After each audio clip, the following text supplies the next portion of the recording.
Hello everyone, in this video we will learn about experiment number 3 to study the water holding capacity of a garden soil and a roadside soil. So first of all we need two type of soil. So we are having two type of soil. First we have to weight around 50 grams of both the soil. So this is the garden soil. So by using the weight machine we have to use this. After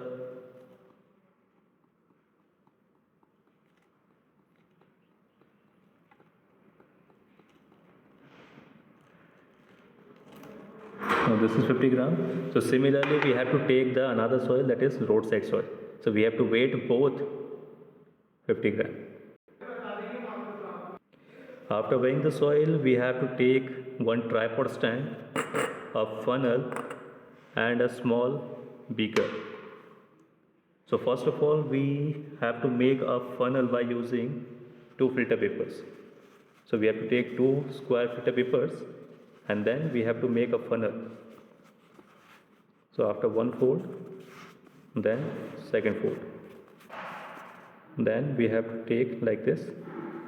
So this is how we will make the funnel, and we have to place this in the funnel. After that we have to pour the soil, one of the soil. This is the garden soil, so this will I will put here.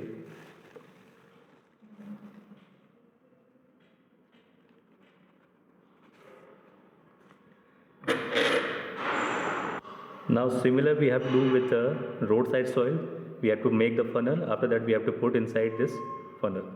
Then we have to measure around 50 ml of water in a measuring cylinder, and we have to pour it in both soils. So first we will pour in the garden soil. So slowly we have to pour it so that it will not split out.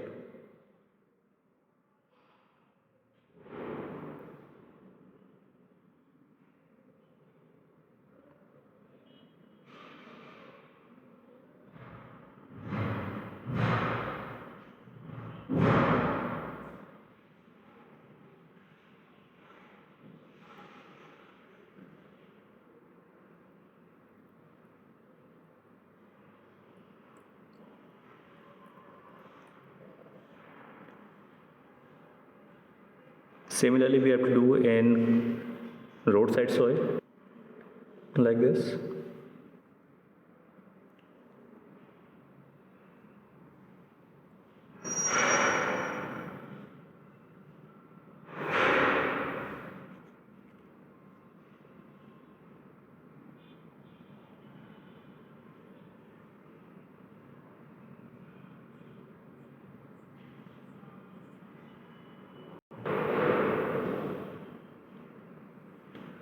Now we have to wait till no more droplets will come out from the funnel.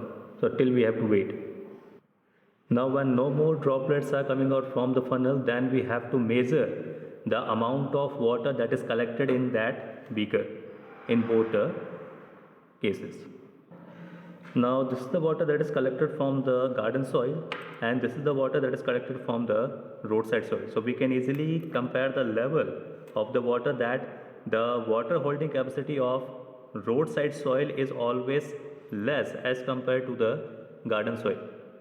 So we have to calculate the water holding capacity. For that we have to measure the amount of water that is collected. So we have to place it in the measuring cylinder. In this we can easily calculate that it is around 25. So 25 ml it is. And to calculate this we have to again pour this in the measuring cylinder. So this is around 38. So 38 ml it is. So for calculating the water holding capacity, first of all we have to use the formula, that is y minus z. So this formula we have to use. So water holding capacity is the y minus z divided by x multiplied by 100. In this, y is the volume that of water that we pour, that means the 50 ml that we pour. Z is the volume that water is collected in the beaker.